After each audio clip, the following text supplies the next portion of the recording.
What would you do if you were driving alone at 2 in the morning on a dark, empty road, and you saw a stranger standing next to a broken-down car? Would you stop? Most people wouldn't, but Maya Hayes did, and that one decision completely and permanently changed her entire life. The smell of old coffee and car grease was the only perfume Maya Hayes ever wore. It was soaked into her clothes, into her hair, into the deep lines in the palms of her hands that no amount of soap could ever fully scrub clean. At 26, she was the owner of Hayes Auto, a 3-bay garage wedged between an old broken-down textile mill and a condemned diner. It was her dad's legacy, and it was bleeding money. The final warning notice from the bank felt like a block of ice sitting in her stomach. 30 days to come up with 6 figures, or the steel roll-up doors would come down for good. It was just after 2:00 in the morning on a Tuesday. Rain was lashing hard against the windshield of her beat-up old pickup truck. She was tired, not just regular tired. The kind of tired that settles deep in your bones, the kind that comes from months of failed loan applications and threatening letters piling up on your kitchen counter. She took the long way home through the old industrial part of the city. A dark, lonely stretch of rust and shadows. That's when she saw it. A car, not just any car. A machine, a long, obsidian black Bentley, sitting there looking completely alien against all that urban decay. Hazard lights blinking weakly in the pouring rain. Standing next to it, illuminated in the faint, flashing pulse of the hazard lights, was a man, tall, in a suit that probably cost more than her entire garage was worth, staring at the front of the car with a look of cold, controlled fury. Every instinct Maya had screamed at her to keep driving. A man like that, in a place like this. At this hour, that was a recipe for trouble, but her dad's voice echoed in the back of her head. A person in a broken-down car is just a person, Maya. You help them no matter what. She let out a long sigh that fogged up the inside of her windshield, slowed down, pulled her truck in front of the Bentley, and flipped on her own hazard lights. Her high beams lit up the scene. The man didn't flinch, he didn't wave for help, he didn't look relieved, he just watched her, his eyes dark and completely unreadable. Maya grabbed her big flashlight and her small toolkit, pulled her rain jacket hood up over her head, stepped out into the storm, having trouble. She shouted over the wind. The man's eyes narrowed slightly. He was older than her, mid-30s maybe, a face carved from sharp angles, his dark hair soaked through and plastered flat against his forehead. He seemed completely indifferent to the cold, to the rain, to all of it. That's a reasonable assumption, he said. His voice was deep, smooth, with an accent she couldn't quite place, and it was not friendly. Maya ignored his tone. Shone her flashlight toward the front grille, popped the hood. He didn't move. I don't need a tow. I've already made a call. Good for you, Maya shot back, her patience already thin. But your call is probably half an hour out, and you're sitting in a car that's broadcasting "Rob me" to every desperate person within 5 miles. I'm a mechanic. Let me look or don't. I don't care. Either way. She turned to go. Wait. The single word cut straight through the rain. It wasn't a request. It was a command. She turned back. He had a remote in his hand. He pressed it. The hood of the Bentley popped open with a quiet, expensive click. Maya got to work. She shone her light into the engine bay. It was a masterpiece, clean enough to eat off of. But she spotted it almost immediately, her trained eyes catching exactly what a regular person would never notice. Well, there's your problem, she muttered. She pointed the flashlight beam at the electronic throttle control module. This isn't a breakdown. This is sabotage. The man's entire posture changed. He went from irritated stillness to absolute lethal focus. What do you mean? I mean," she said, leaning further in. "Your main wiring harness has been tampered with. Someone cut it cleanly, in a way that would take an expert just to find, and your backup line is completely fried." Someone knew exactly what they were doing. They didn't want this car to just slow down. They wanted it dead, right here, right now. She looked up at him. "You must have really made someone angry." His eyes were like polished black stone. A small, dark, humorless smile crossed his face. "I have a talent for it. Okay, this is a $5,000 repair at a dealership, not something I can fix on the side of a road." But he was already reaching into his suit jacket. "I can bypass it," she interrupted. She set her toolkit down on the wet pavement. "It'll be ugly. It'll void your warranty. Every warning light on your dashboard is going to be screaming at you, but it will get you home."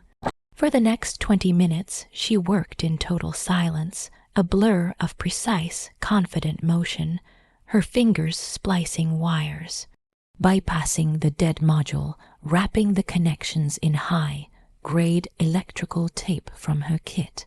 The man watched her the entire time. He didn't offer to help. He didn't speak. He just stood there getting soaked, his eyes fixed on her hands, like she was defusing a bomb. Finally, she wiped her hands on the rag from her back pocket. "Okay, try it." He got into the driver's seat. The car, which had been completely dead and silent, roared back to life, a deep, throaty, powerful sound. And just like she said, the dashboard lit up like a Christmas tree. He got back out, expression unreadable. He walked over and pulled out a thick leather wallet, started pulling out bills, big ones. Maya held up a hand. "Don't," he stopped. "I pay for services rendered," he said. "I didn't do it for money," she said, packing up her tools. "My dad always said you help people who are stranded. That's it, no charge. I am not people," he said, his voice dropping lower. "And this was not a simple service. You're a professional. You deserve payment, and I'm declining it," Maya said firmly. She was exhausted, she was soaked, and she was done with rich men thinking a handful of cash solved everything. Just get home safe, maybe find a new route. She slammed her truck's toolbox shut and headed for the door. "Ms. Hayes," she froze, her hand on the door handle. She had not told him her name. She looked back. Then her eyes darted to the side of her truck. The Hayes Auto logo was there, faded but readable, phone number right underneath it. He was holding out a business card. It was thick, heavy cardstock, pure black, embossed silver lettering. It read, "AV Enterprises, Alexander Vargas." No title, no address, just a phone number. "I don't need a card," she said. "Take it," he insisted, not asking. He stepped forward, and before she could say another word, he gently but firmly pressed the card into the chest pocket of her greasy overalls. His fingers brushed the fabric. A strange little jolt, like a static shock, passed between them. "I repay my debts," Alexander Vargas said. His eyes held hers, always. Maya just stared at him, unsettled. "It's not a debt, it's a courtesy. Have a good night." She got in her truck, started the engine, pulled away, her heart hammering for reasons she couldn't explain. She watched him in her rear-view mirror. A tall, dark silhouette standing against the powerful headlights of his resurrected car. She drove home, tossed the card onto her cluttered kitchen counter, fell into bed. She told herself it was just another weird night in a weird city. She had absolutely no idea that she hadn't just fixed a broken car. She had interrupted an assassination. And Alexander Vargas, the man the underworld called the Ghost, now owed her his life 3 days later. Maya was knee-deep in the engine of a rusted-out minivan when a man in a crisp suit walked into her garage. He was not a customer. He smelled like new money and expensive cologne. "Maya Hayes," he asked, looking around the grimy space with poorly disguised disgust. That's me, she grunted, not looking up. If you're here about the loan, I'm working on it. He'll get his money. I'm not from the bank, Ms. Hayes. I'm Mr. Davis from Sterling Properties. The bank no longer holds your note. Maya finally stood up, wiped her hands on a rag. What? Who bought it? I'm not selling. Mr. Davis smiled, a thin, reptilian expression. It's not a negotiation. The new owner of your debt has instructed me to deliver this. He slid a manila envelope onto the counter. Meyer opened it. Inside was a single document. She read it. Her eyes went wide. She read it again. And then a third time. It was a paid in full notice, the entire 6-figure loan, including every penny of interest and every penalty. Completely settled. I don't understand, she stammered. Who did this? Why? My associate believes in community investment, Davis said smoothly. The property is yours, free and clear. He wishes you well. Maya's blood ran cold. This wasn't a gift. This was a chain. Who is he? I can't accept this. You already have. Davis said, the debt is settled. There's nothing left to accept. He turned and walked out, leaving Maya staring at a piece of paper that was both her salvation and her sentence. She ran to the counter, frantically dug through the pile of receipts and junk mail, found it, the black card, AV Enterprises. Her hands were shaking as she dialed the number. It rang once. Yes, that same deep, smooth voice from the roadside. This is Maya Hayes, she said, her voice unsteady. You paid off my garage. A pause. As I said, Ms. Hayes, I repay my debts. This isn't a repayment. This is a fortune. I can't accept this. I won't. I'll pay you back. I'll set up a plan. No, he said, cutting her off. His voice was calm, final. You will not. The matter is closed. It was a business transaction. What business? What do you want from me? She demanded, panic rising in her throat. I wanted to settle a debt. I have done so. Goodbye, Maya. The line went dead. Maya stood there holding the phone, feeling like she might be sick. This wasn't real. People didn't just pay off other people's crippling debt. Not unless they wanted something in return, something more than money. But then the next week, things got even stranger. A loan shark who had been sending threatening letters about her dad's old business debts suddenly went completely silent. A man named Ray, who had come by twice to remind her about what she owed, didn't show up. When she called the number she had for him, it was disconnected. Then a massive shipment of high-end diagnostic tools she had ordered months ago and canceled because she couldn't afford the deposit arrived on a flatbed truck. The invoice was stamped, paid.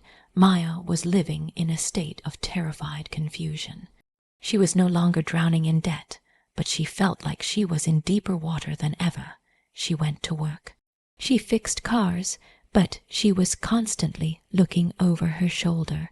Every customer felt like a possible threat. Every black sedan that drove past her garage made her heart jump into her throat. She was being watched. She could feel it across town in a penthouse office that looked over the entire city like a glittering map. Alexander Vargas stood at a floor-to-ceiling window. She's scared, said a man behind him. This was Ben Carter, his head of security, his right hand, the only man he trusted completely. She should be, Alexander said without turning. She's smart. She knows this isn't a gift. The debt is paid, Alex. You saved her garage. You're square. Alexander turned. His eyes were cold. She saved my life. Thorne's men had me completely surrounded. They knew my route. They knew the car's exact weaknesses. It was a perfect trap. That tow truck she mentioned, that was the hit team. They were 10 minutes out. If she hadn't stopped, If she hadn't been able to do the impossible and bypass that system, I'd be a body in a ditch. So you paid her generously. She refused your money. Ben said, she has integrity. Alexander said quietly. A flicker of something in his gaze, admiration, curiosity. It's a rare commodity. And now she's a loose end, a loose end. Ben frowned.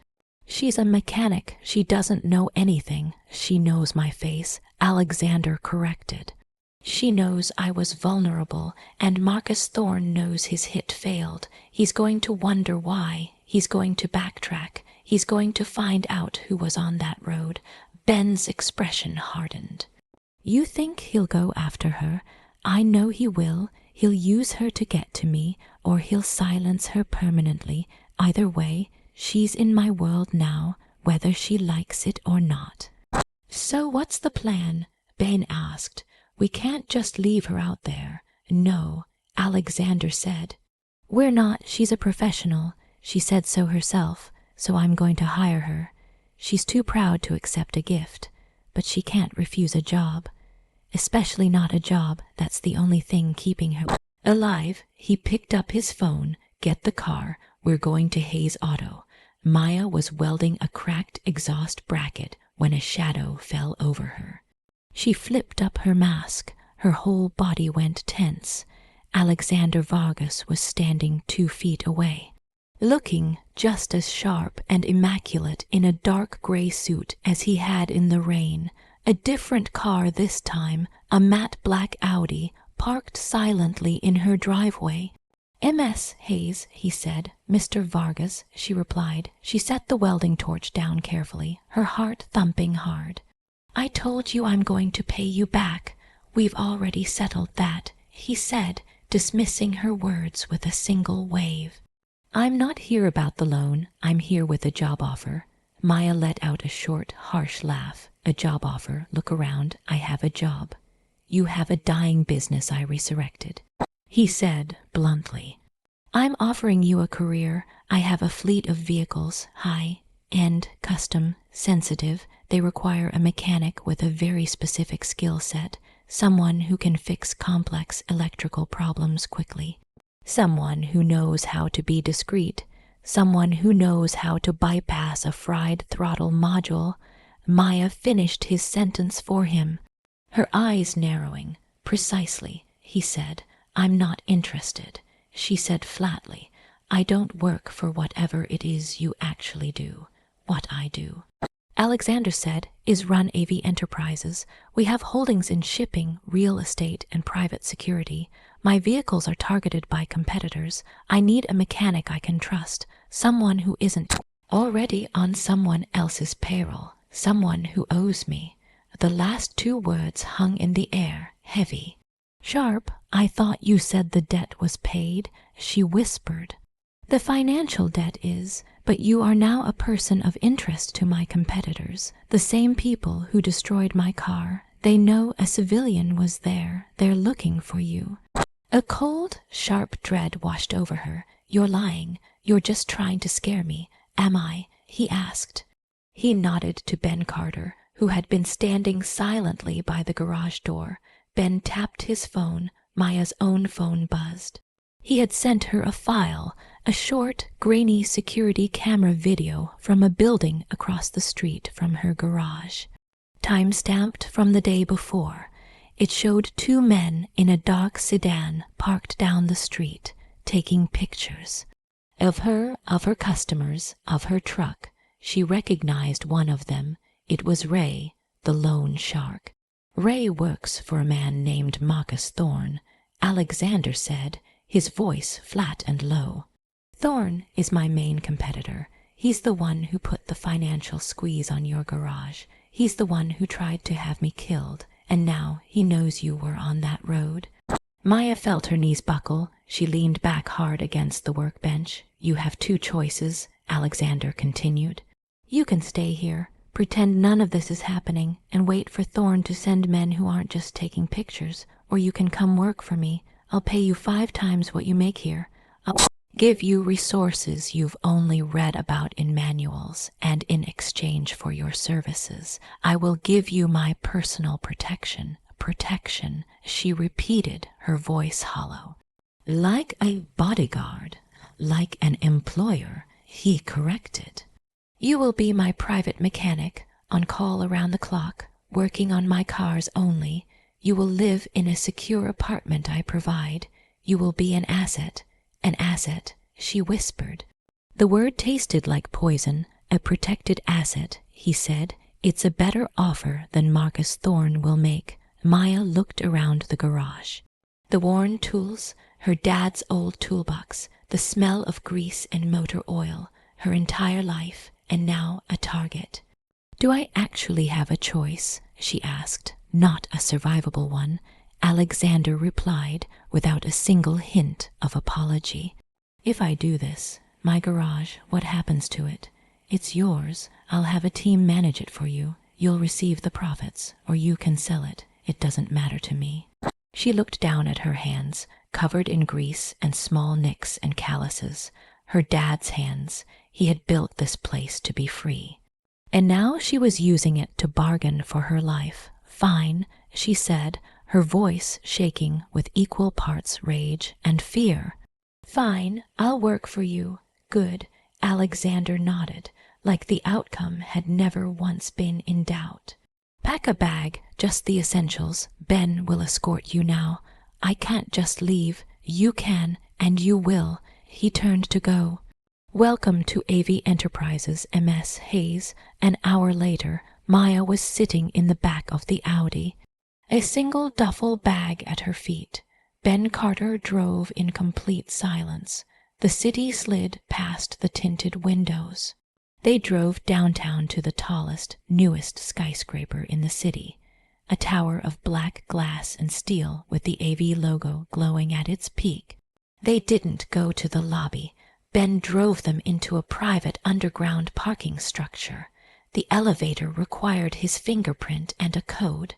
When the doors opened, Maya's jaw dropped. This wasn't a garage. It was a bunker, a high-tech lair. A massive, brilliantly lit space filled with at least a dozen cars. Armored Mercedes, custom, built SUV. 2 sleek supercars on one side, a state-of-the-art diagnostic bay, lifts, a wall of tools that made her own garage look like a relic from another century. This, Alexander said, stepping out of the elevator beside her, is your new workshop. Maya walked forward, stunned. She ran one hand over the cool metal of a fully equipped fabrication station, but then she saw the other side of the room. A weapons locker, tactical vests hanging on hooks, and in one of the bays, a black Cadillac Escalade being worked on by 2 men in quiet, professional coveralls. The side panel was off. She could see thick layers of Kevlar and ceramic armor plating. They were welding a panel. It was damaged. It looked like bullet holes. You're not in real estate, she whispered. She turned to him slowly. The full, crushing weight of her situation finally landing on her chest. This isn't a competitor. This is a war. I told you, he said. I have holdings in private security. This isn't security. This is the mafia. She breathed the word, like it felt foreign and absurd coming out of her own mouth. Alexander Vargas didn't laugh. He didn't deny it. He just regarded her with those same cold, assessing eyes. Some people call it that. I prefer to think of myself as a stabilizer of volatile markets. I am the man who owns the shadows of this city. MS Hayes, the police, the mayor, the judges. They manage the daylight. I manage everything else. Maya backed away slowly, shaking her head. No, I can't. I'm a mechanic. I fix cars, and you will continue to fix cars, he said, taking one step toward her. He was close now. She could smell the faint, clean scent of expensive soap and pressed wool. You'll fix my cars, the ones that keep my men alive, the ones that allow me to move through this city. You're not just a mechanic anymore, Maya. He stopped just a foot from her. You're my mechanic. You saved the ghost, and now you belong to me. Maya's new home was a cage, but it was a magnificent one. Alexander had set her up in a penthouse apartment 3 floors below his own. A sprawling, sterile expanse of white marble, glass, and chrome. With a breathtaking view of a city she was no longer free to walk through alone. She was paid a weekly salary that was more than she used to earn in 3 months. She had a private elevator that went directly down to the garage bunker. She was watched, always. Ben Carter or one of his quiet, suited men was her constant shadow. Her first week was a blur of disorientation. She was put to work immediately, inspect, maintain, upgrade Alexander's entire fleet. She found GPS trackers on 3 of the cars. She reported them. She found a weakness in the armor plating of his personal sedan. She reinforced it. She was good at this, terrifyingly good. The work was complex and challenging, and a part of her, the mechanic part, actually thrived. She was working with technology she'd only ever read about in manuals, but the other part of her was a prisoner. Alexander himself was a paradox. He was rarely there, but his presence was constant. He would appear in the garage at all hours. Silently watching her work, "You're replacing the entire wiring harness on the Land Rover," he said one afternoon. "Not asking." "I am," Maya said, not looking up. "The insulation is standard grade. It can be shorted with a high voltage charge. I'm replacing it with military spec shielded cabling. It'll be immune to an EMP. An EMP," he repeated. "Marcus Thorne," she said, her voice tight. "I read the incident reports on that shipment ambush last year. His team used an EMP device. Your men were sitting ducks." Alexander was silent for a long moment. "You read the incident reports. You left the server unlocked," she said, finally meeting his gaze. "Or you meant for me to see it. Either way, if I'm going to do this job, I'm going to do it right. I'm not just going to change your oil. I'm going to keep you alive." A flicker of respect entered his eyes. "See that you do." They fell into a strange, tense rhythm. He would find her in the garage and they would talk, not about his business, about engines, about physics. About her dad. "He taught me," she said one night, her hands deep inside the guts of a modified engine. He could listen to a V8 and tell you exactly which cylinder was misfiring. He loved it. This was his entire world. He was a good man, Alexander said. "Not a question, he was," Maya whispered. "He died trying to save this place. He took on loans from the wrong people." "From Thorne?" Alexander asked sharply. "You knew it was Thorne?" "Not at first, not until you showed me that video of Ray. I just knew it was a predator, someone bleeding my dad dry. When he died, the debt became mine. Thorne has been trying to take that entire industrial block for a decade. He wants to build a new shipping depot there," Alexander said quietly. "Your dad's garage was the last holdout. Thorne wasn't just giving him a loan. He was planning a foreclosure from day one." Maya's hands went still. "So all this time, he was the one, the man who destroyed my family. He was," Alexander confirmed. "And you paid him off? You gave my enemy money?" "No, Maya," Alexander said, his voice turning cold and sharp. "I didn't pay him off. I bought your debt. I am the new loan holder. Marcus Thorne didn't receive a single dollar. He lost his leverage. He lost you." The weight of that hit her hard. This wasn't a rescue. This was a hostile takeover. Alexander hadn't just saved her from Thorne. He had taken her from him. Why? She breathed. Just to get at him. At first, Alexander admitted. "It was an opportunity to hurt an opponent, and then he tried to kill me, and you were the one who stopped it. That made you valuable. That made you mine."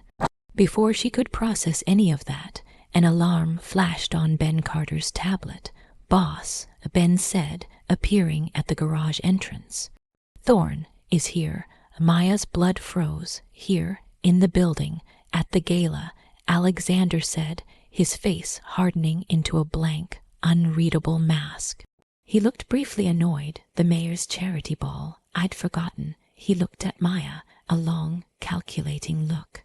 You're coming with me. What? No, I'm not. I don't go to galas. You do tonight, he said, already walking toward the elevator. Thorn has been trying to find out what I took from him. He thinks it's a thing, a weapon, a piece of information. He doesn't know it's a person. Tonight we'll show him. You want to parade me in front of him. I'm not a trophy. Alexander stopped and turned.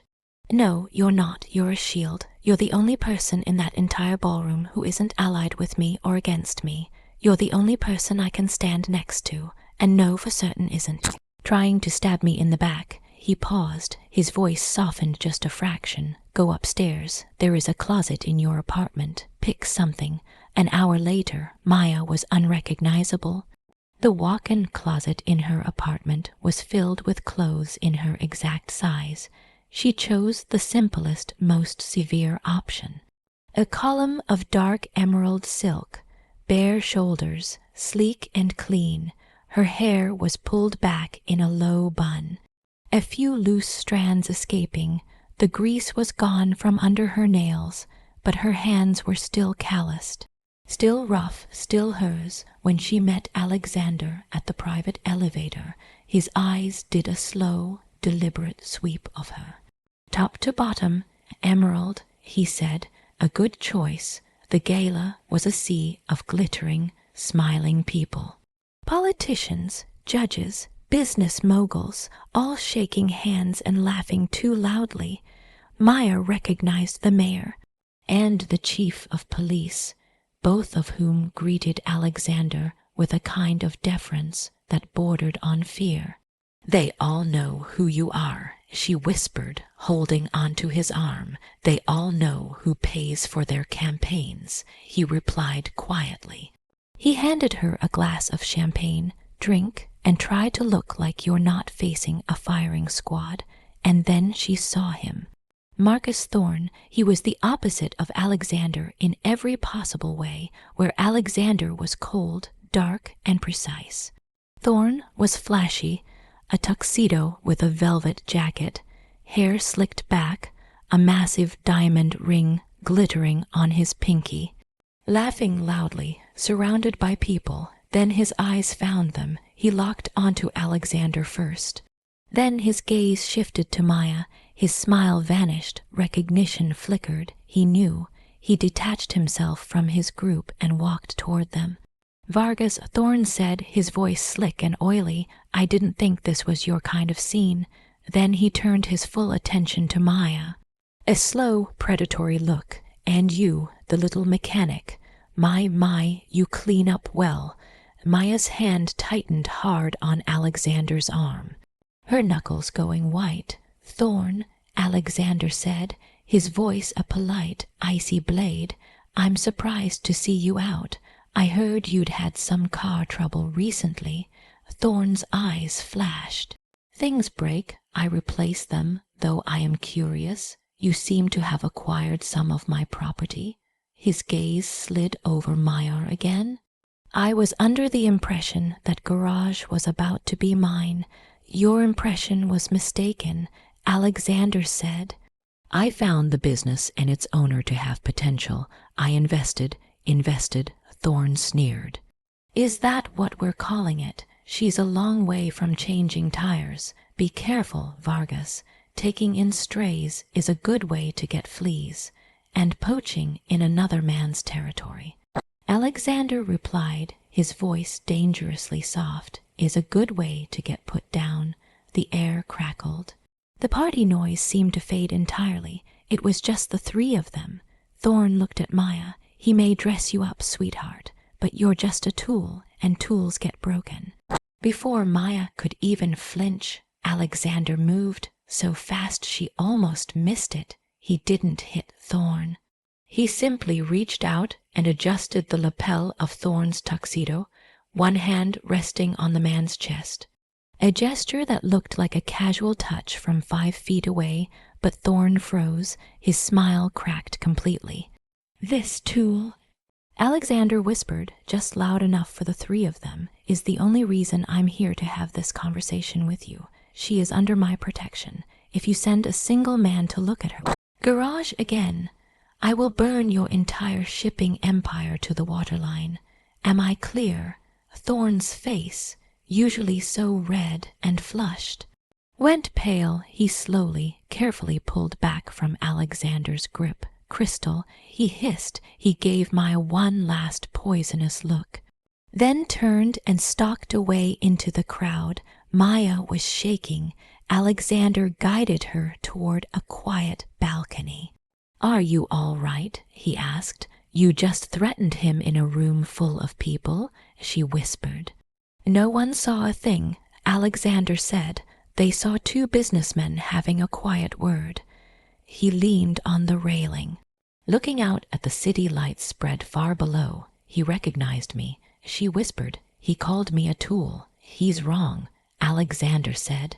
He turned to face her. The moonlight caught the silver in his dark hair. "He's a blunt instrument. You're a precision engine. He can't understand you. He can't understand why I would value you." "Why do you?" she asked, her voice small. "Is it just because I saved you?" He was silent for a long time. Then he reached out. His thumb brushed a loose strand of hair from her cheek. His touch was rough and calloused, like her own, but it sent a shock clean through her. "I value you," he said, his voice losing its icy, controlled edge for the first time. "Because you're the only person I've met in 10 years who has looked me in the eye and said no. You did it on the side of that road, covered in mud. You did it in your garage, surrounded by my power. You're real in a world full of people performing and pretending. You are real." He was so close. She could see the exhaustion behind his eyes, the immense, crushing weight he carried every single day. He was a monster, a criminal, a man who owned shadows, but in that moment, he was just a man. He leaned in. Maya's breath caught in her throat. She didn't pull away. She was terrified, but she was also impossibly fascinated. The kiss, when it came, wasn't gentle. It was possessive, a claim, a brand. It tasted of expensive whiskey, and a loneliness so deep it mirrored her own. It was a promise of protection and a sentence of imprisonment all at once. When he pulled back, his eyes were dark. "He will not touch you," he said. "I promise you that." But standing there high above the city, Maya knew this wasn't an ending. The gala hadn't resolved anything. It had declared something. And she was standing right at the center of the storm. The fragile peace shattered 3 days after the gala. Marcus Thorne, publicly humiliated and privately furious, hit back, not directly. Thorne was a snake, not a wolf. He targeted one of Alexander's primary warehouses at the docks, not with men, with fire.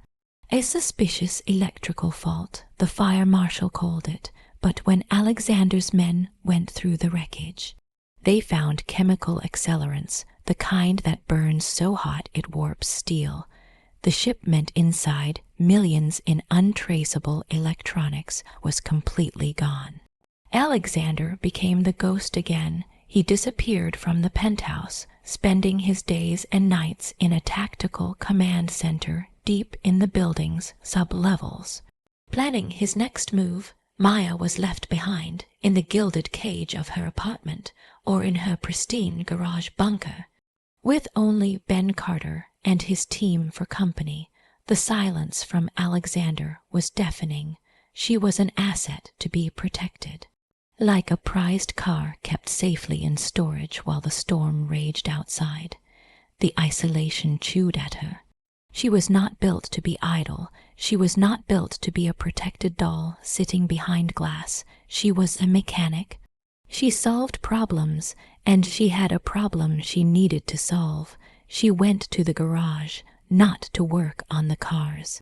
She went to the server. Alexander had been careless, or she suspected he had been deliberately careless.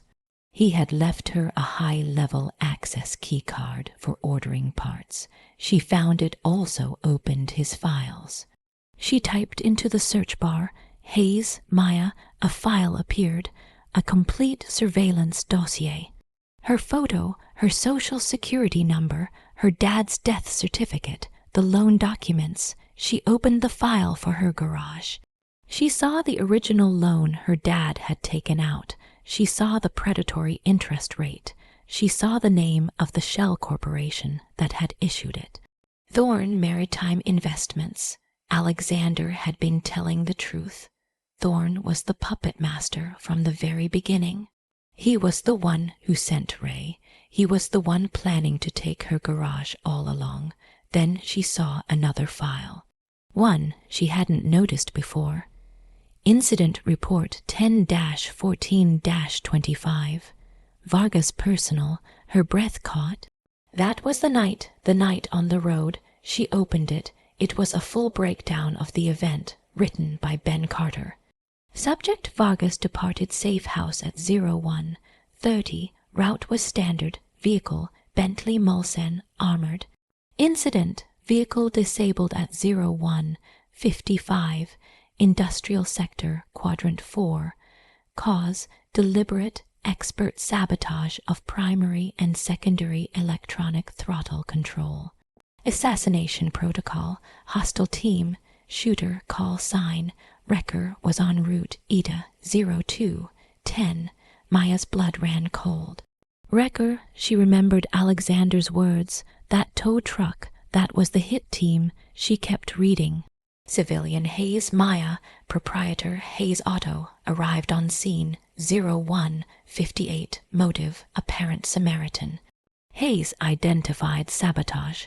Bypassed security module. Vehicle operational 02:20.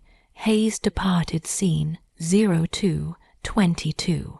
Hostile wrecker team arrived 02:25, found scene empty, mission aborted, conclusion, civilian Hayes inadvertently intercepted a level 1 assassination attempt. Her skills are anomalous. She is a high risk variable. Maya sank slowly into the operator's chair. It wasn't a coincidence. It wasn't just some random breakdown. It wasn't just a stranded man in an expensive car. He was being hunted. He was minutes away from being executed on that road. She hadn't just helped someone. She hadn't just saved him from needing a tow. She had saved his life. This changed everything. The power dynamic that had felt so completely one-sided, so predatory, so overwhelming, suddenly flipped. He hadn't bought her garage because he was generous. He hadn't done it as a power move. He had done it because he owed her.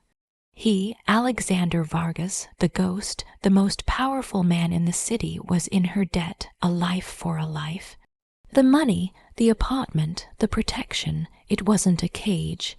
It was a desperate, controlling, mafia-style repayment of the biggest debt a person can owe. She was so deep in her thoughts, she didn't hear the elevator. You're not supposed to be in those files. She spun around. Alexander was standing there. He looked exhausted. His suit rumpled for the first time she'd ever seen. Dark stubble on his jaw, a small, fresh cut above his right eyebrow. The war was not going well. You knew, she whispered, her voice not shaking with fear now, but with a new, cold, clear fury. You knew he was trying to kill you. Alexander's eyes moved to the screen, then back to her. He didn't deny it. Thorn has been trying to kill me for 5 years. No, she said, standing up. You knew that night. You knew I wasn't just fixing a car. You knew I was saving you from a hit. He was silent. His stillness was his confession. All this time, she said, her voice rising. You let me believe you were the predator. You let me believe you had trapped me, that you'd bought me, like one of your cars. It was the only way to protect you, he said. His voice low and rough. If you knew the truth, what would you have done? Run. Exactly. and Thorn would have found you within a day.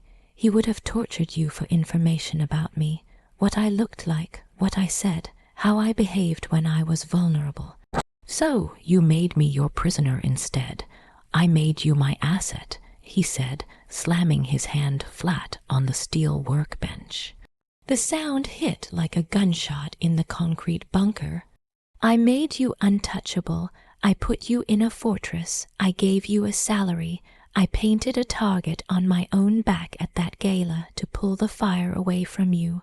What more did you want? The truth, she said, her voice breaking, tears of pure rage in her eyes. I wanted the truth, Alexander. You owe me that. You didn't buy me. You didn't save me. I saved you. You are in my debt. The air crackled with the raw weight of those words. He stared at her, chest heaving, the mask of the ghost completely gone. Just a man, cornered in a war he was not sure for the first time he could win. Yes, he said at last, his voice finally breaking open. You're right. I owe you my life, a debt I have been repaying in the only way I know how, by controlling me, by protecting you. It's the same thing in my world. He ran both hands through his hair, a gesture of raw, profound frustration. Thorn isn't just a thug, Maya. He's smart. He's dug in. The warehouse fire. It wasn't just the merchandise. He took documents, evidence I had on the chief of police. He's crippled me, cut my supply lines, taken my eyes. He slumped back against the workbench, the exhaustion hitting him all at once. He's winning, he whispered. It was an admission that must have cost him everything. Maya looked at him. The rage was still there, hot and bright, but something else was mixing with it, understanding. Pity and something stranger than both, a fierce, possessive feeling she didn't have a name for. This man, this monster, his life belonged to her, so let me help, she said. He looked up. Confused, help, you're a mechanic. I'm your mechanic, she corrected. She walked toward him. I'm the one who knows how to fix things that are broken. You're broken, your operation is broken, and I know cars. What does that have to do with anything? What's the one thing Thorn values more than money? She asked. Alexander thought for a moment. He has a car, a custom-built armored Rolls-Royce, one of a kind. He calls it the Behemoth. He's pathologically paranoid. He won't go anywhere without it. A slow, cold smile spread across Maya's face. It was a smile that would have looked completely foreign to her a month ago. A car, she said. He trusts a car, and I know cars. You've been fighting him in warehouses and banks. He's a snake. You need to fight him where he lives. You need to take away the one thing he truly believes keeps him safe. Alexander's eyes, dull with exhaustion just seconds before, sharpened. He was listening. Really listening. I've seen the schematics for that model, she said, pulling up a new file on the server. Thorn had it custom armored, but the chassis is the same, and it has a flaw. She pointed to a diagram of the vehicle's onboard computer.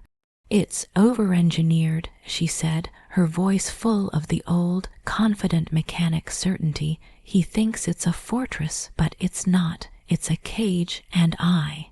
She looked Alexander dead in the eyes. Know exactly how to build the key. Maya's workshop became a war room. She built it on the workbench, a small black box, wires and circuit boards carefully assembled.